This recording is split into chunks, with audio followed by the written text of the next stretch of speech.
Hi, my name is David Montague from North East Management Academy Limited, more commonly known as NEMA. I have a question for you. If you're an employer or a learner or a potential learner, how do you know that you're going to undertake your apprenticeship with a good provider? Sounds like a simple question, doesn't it? But is it really that simple? Ultimately, all of the apprenticeships in England are being provided by private organisations, us included. So how can you ensure that you're involving yourselves with an organisation where your needs as a learner and an employer are being put over and above their profits? So for those that don't know, with the apprenticeship scheme, this is actually run by the UK government and using a department called the ESFA, which is the Employment Skills Funding Agency. Now, in order for somebody to be able to provide an apprenticeship, there are a number of steps we have to go through. So first of all, we have to have been trading as a training organisation for at least a year before we can become a registered training provider, or what's more commonly known as being on ROTAP, which is the Registry of Approved Training Providers. Once we've got there, and that's generally as a sub-provider or a support provider, we then have to also then be training or providing training again for at least another year before we become a main provider. So if we just take all of this apart, and on that scheme, you also then have in the mix, other than your main providers and your support providers, you also have your employer providers. So the registry actually is really quite big. If we pick that apart and just look at the main providers, so the main providers at the moment on the registry of approved training providers, there are over 1,400 training providers. Massive amount, isn't it? So 1,400 organisations all offering you the opportunity to undertake your apprenticeships with them, if you're in the right discipline for what they're offering. I.e., there's not everybody will be looking to, say, provide you with HR apprenticeships. So obviously that would then further reduce your options available to you. But there's still a large number of providers, main providers out there, that's going to be making this offer to you. So there is another, on top of that, another 430 organisations that are classified as being the support providers. So these are training providers like ourselves who are not quite a main provider yet, but still provide apprenticeship courses, still able to deliver all of the apprenticeships, etc., but work with a main provider. So if we then look at the total amount of the provision for apprenticeships, it then becomes quite staggering. So you're now looking at almost just over 1,800 training providers out there, all looking to gain you as a new learner or an employer to work with them. So it can therefore become quite tricky in us as you being trying to identify who's best to be able to do this for you, who's going to actually have your needs at heart. So today I thought I would just share a little bit of these thoughts with you and perhaps give you some advice as to how you might identify what a good training provider looks like. And I know what you're thinking. How do I know what a good training provider looks like? Well, people like me have been in the industry for a long time. We have a huge amount of experience in teaching. And so we're able to identify what is expected and what actually exceeds the expectation of people like Ofsted, which is the Office of Education. Then, of course, you've also got people like the ESFA and what they require. You also got awarding organisations that we have to work with. So the awarding organisations are those that allow us to deliver the qualifications. And part of that, of course, would then also trigger the involvement of organisations like Ofqual, so the Office for the Qualifications themselves.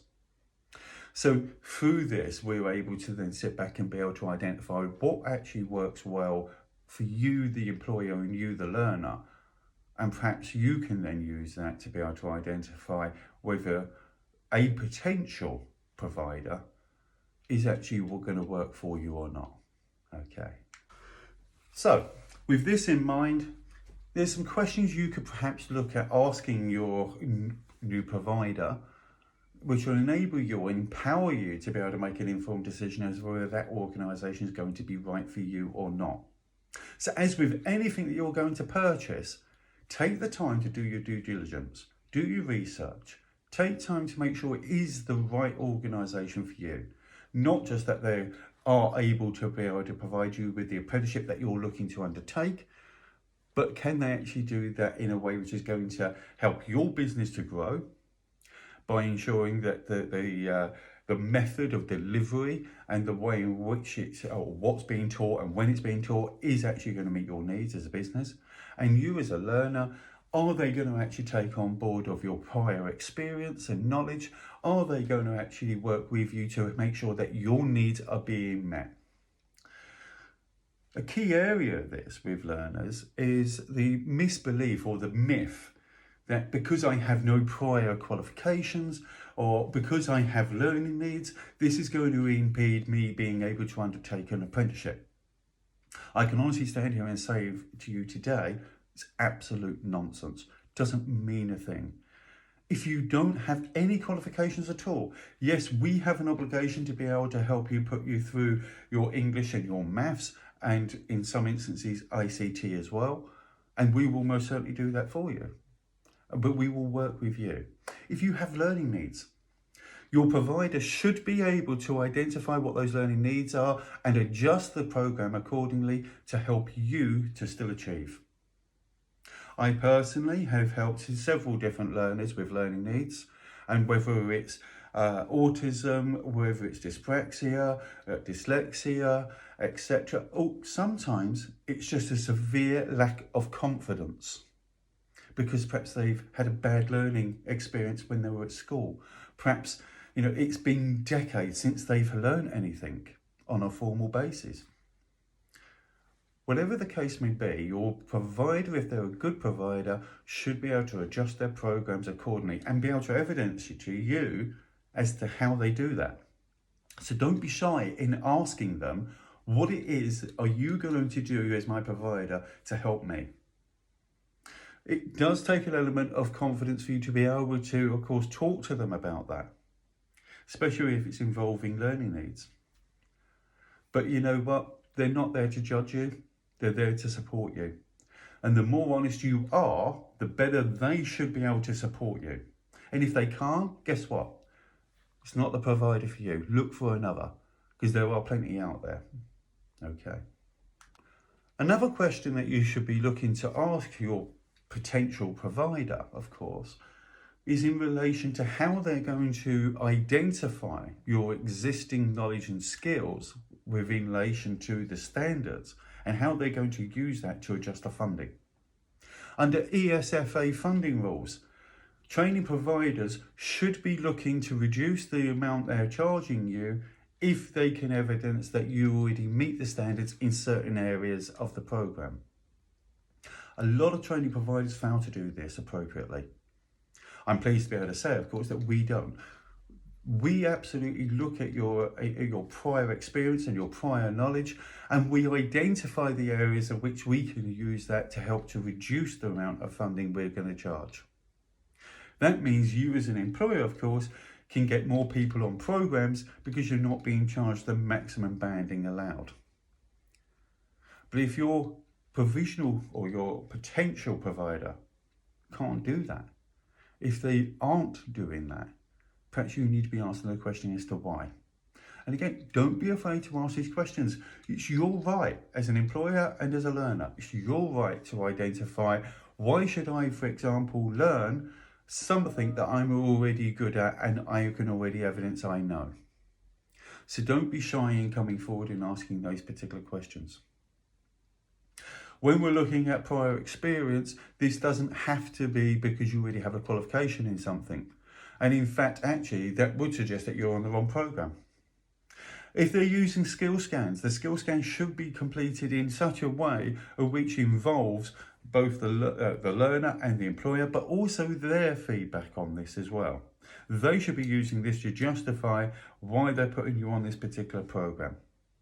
I certainly can stand here and say to you today, I've had situations in the past where I've completed a skill scan with a potential learner, and through doing so, actually then prompted a conversation between me, the learner, and the employer, which is identified, actually, this isn't the right program for you.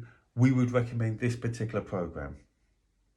So again, for our perspective, from a provider's perspective, it should be important for us to ensure that you, the learner, are actually on the right program. And in fact, if you have qualifications, for example, you already have a qualification in HR, unless you're going for a higher level qualification, you shouldn't be on that program. Okay. Asking questions, pertinent questions around delivery is also important.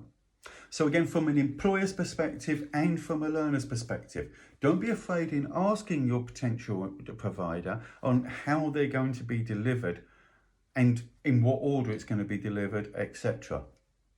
All too often, a lot of providers will insist that we have to deliver this by this method, i.e. face-to-face or remotely or whatever it might be. They will also perhaps insist that it has to be delivered in a method that you have to undertake Unit 1 first, then Unit 2, then Unit 3, and so on and so forth. This isn't necessarily going to be meeting your needs as a business or as a learner, and I'll explain why. When it comes to the delivery method, in terms of whether it should be remotely or whether it should be face-to-face, they really should be driven by the learner needs. What do you need as a learner for you to be able to learn sufficiently? And in many cases, many of the learners will opt for a mix between the two. They won't necessarily need a face-to-face visit every session. But equally, many learners will struggle if all they have is a remote session. So again, it should be driven by what the learner needs, not what's in the best interest of the provider necessarily. Equally, when we're looking at whether it should be delivered in terms of Unit 1 or Unit 2, Unit 3, etc., etc., again, there are certain elements which probably need to be in place at the beginning and certainly towards the end, and I'll explain that in a moment. But generally speaking, there are things that's happening in your business of which your employer will need you to know now. So there were certain knowledge and certain skills which they perhaps need you to know more quickly than rather than it being later in the program. So again, a good provider should be able to adapt to those needs of the employer and the learner. And I'll give you examples. So from our organisation, the way we deal with this is that at the beginning, there are 2 or 3 units which need to be staying where they are, purely because that sets the foundation for that particular program. However, at the end of the program, there are normally 2 or 3 units of which is purely around getting the learner ready for the endpoint assessment. So that really needs to stay where that is in order for that to be most effective. In between, we can change that at any point. Now, the way we normally do this is we say, okay, at this stage, at the beginning of the program, in what order do you want these units delivered? Is there a preference? This is how it's normally structured, but you can choose and switch and change these around however which way you want it to happen. Should this come from the learner or should this come from the employer? Well, from both. It shouldn't necessarily be down to just the learner, because perhaps they, under psychological bases, might be able to then identify for themselves that actually that looks like an easier unit and so does that, so I'm going to do them first, etc., leave the harder ones till later, or vice versa. So sometimes it's better to have that conversation between the employer and the learner and be able to then place those units in an order which meets the business needs at that point.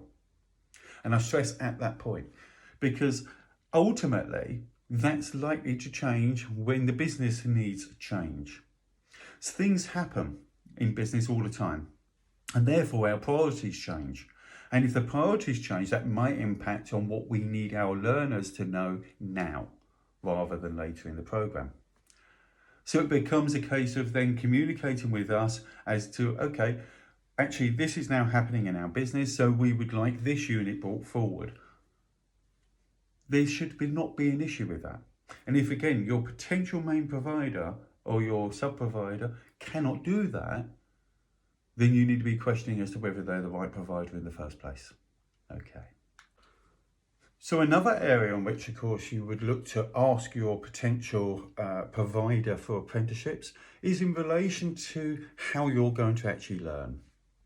And now this is a really important area because this is ultimately going to impact on how you succeed on the program and whether you succeed on the program and whether you see the program through to the end or not.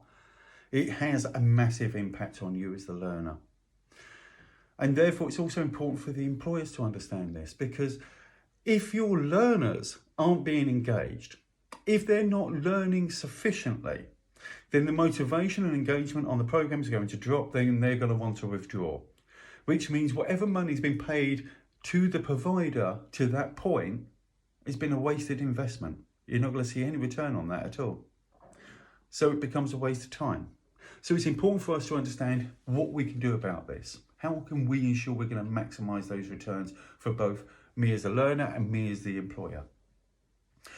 Again, it's asking pertinent questions.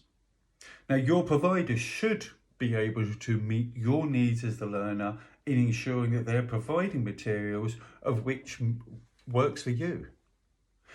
Some providers might give you some PDFs, some providers might give you a presentation or some videos, or it might be a number of different things. But not all providers can give you a healthy mix, and they should be. And they absolutely should be. This is really important because this is what's going to keep you as a learner engaged. This is what's going to keep you motivated, because if you can see yourself achieving, you're going to want to do more. So again, with people like us, we have a whole host of different methods of doing this. So yes, we will provide you with a teaching presentation, which we will sit down and talk you through it, and we will teach you from that presentation, of which you should then have access to at the end. You should have access to other materials like PDFs, like games, like video content, presentations, podcasts, etc. All these things are going to help to keep you motivated and keep you engaged and enable you to learn how you prefer to learn at that given time. Now, all too often at the beginning of a program, a provider will normally get a learner to complete what we call a VARC questionnaire, a learning styles questionnaire. And this is to determine whether the individual concerned prefers to learn through learn visually, orally, whether it's through reading and writing, or whether it's through what we call kinesthetic, which basically means that you're a doer, you prefer to do something in order for you to learn. However, these learning style questionnaires are a bit like an MOT.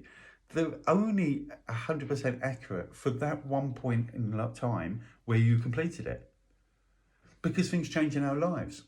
Things happen in our lives and happen to us, which might change on how we want to learn at that given point, or given what we're learning at that point. So there are certain things that you might be learning, which, reading something about it might work for you. But give you something else to learn about, reading something isn't going to work for you. You might need to be able to watch a video, or you might be able to talk it through, or you might actually have to do something for you to understand. So your learning styles are crucially important, and they are very flexible. It will change over time, and depending on what's happening in your life at any one point. So therefore, as your provider in your apprenticeship, we should be in a position where we give you access to numerous different types of materials in different formats for you to be able to utilise. That's the only way that you can ensure that you're going to remain on programme and you're going to learn what you wanted to learn in the first place, in the way in which you understand. Okay. When it comes to this, another area which you might need to look at talking to your main providers about, of course, is in relation to what else is out there for you to do on program? When should all this be happening? Should it just be purely in work hours? You know, I'm sat at home on a bank holiday. I want to be able to do something, but I've been told about this off-the-job training, which says that I have to do my 20% off-the-job training in work hours. So does that mean I can't access anything on, in my time? That's not what this is about at all. And again, your main provider should make it easy for you to be able to access anything at any point when it suits you. Because again, it's about meeting your needs as the learner. And it's only through us making sure that your needs are being met that we can ensure, therefore, that your employer's return on these investment is being secured and being achieved. Okay. Another area which you perhaps need to look at and talk to your providers or potential providers about is in relation to how they're going to feed back to you. Now, this is crucially important because, again, it impacts on motivation and engagement of learners on programs. And trust me, I have seen feedback from tutors before where it is literally said something along the lines of, oh, excellent paper, well done, it is really good, I've given you 80%. Okay, great. What happened to the other 20% then? Why didn't I get 100% if it was that good? The feedback really lacks. So with us, again, and a good provider should be doing this, your feedback should be consistent, but it should be constructive. And it should also be developmental. So it should be comprehensive in nature to include an area which identifies what you've done well. And then an area of development. What wasn't so great? And perhaps it's not quite met certain learning outcomes. Okay, what do you need to do for that to be met? How can you make it better? How are you going to make sure you get through the criteria? And then it should be ending in another area of positivity. So again, this is an area which I personally would be looking to praise you for the work that you've done, but also including an extra push for you. So asking you to include certain things in your future work. So again, pushing your development all the time, but without putting you under too much pressure. When does that feedback come back to you? How long are you waiting for feedback? I have had situations in the past where learners have said to me, I had to wait 2, 3, maybe 4 weeks before I got any feedback.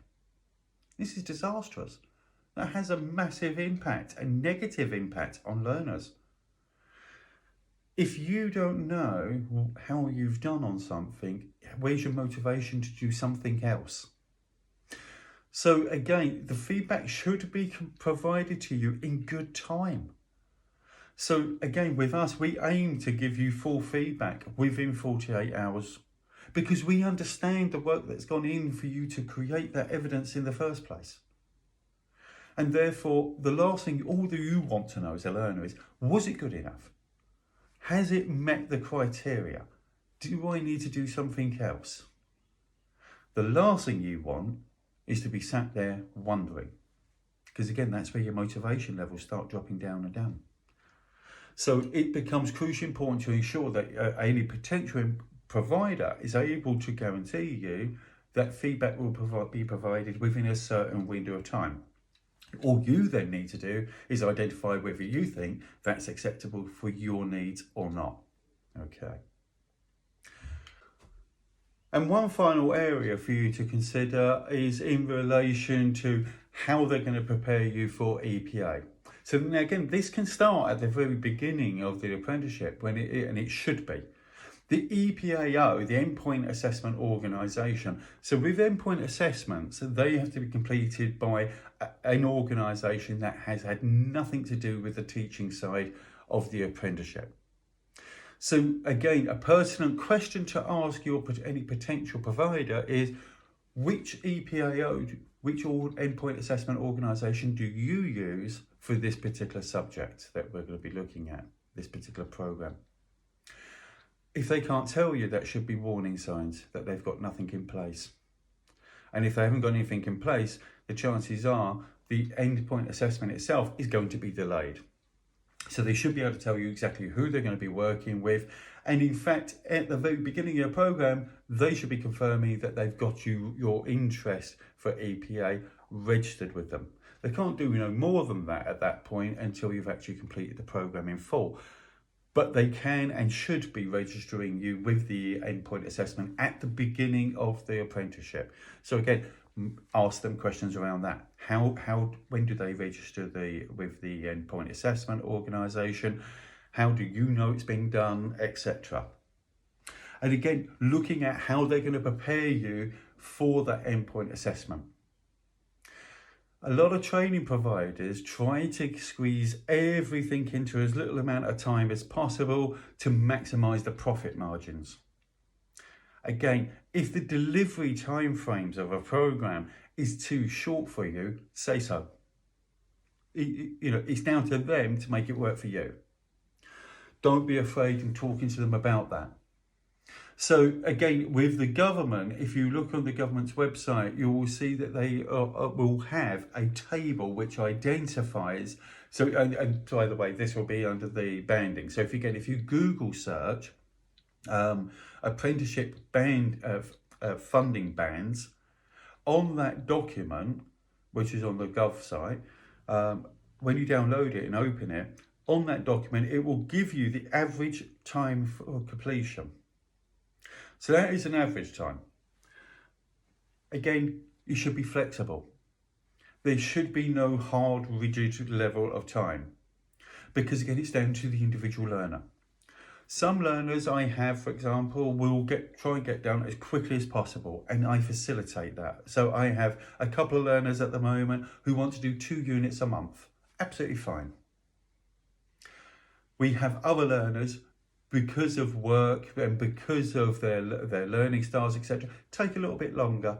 They want to take it a bit further. Absolutely fine equally.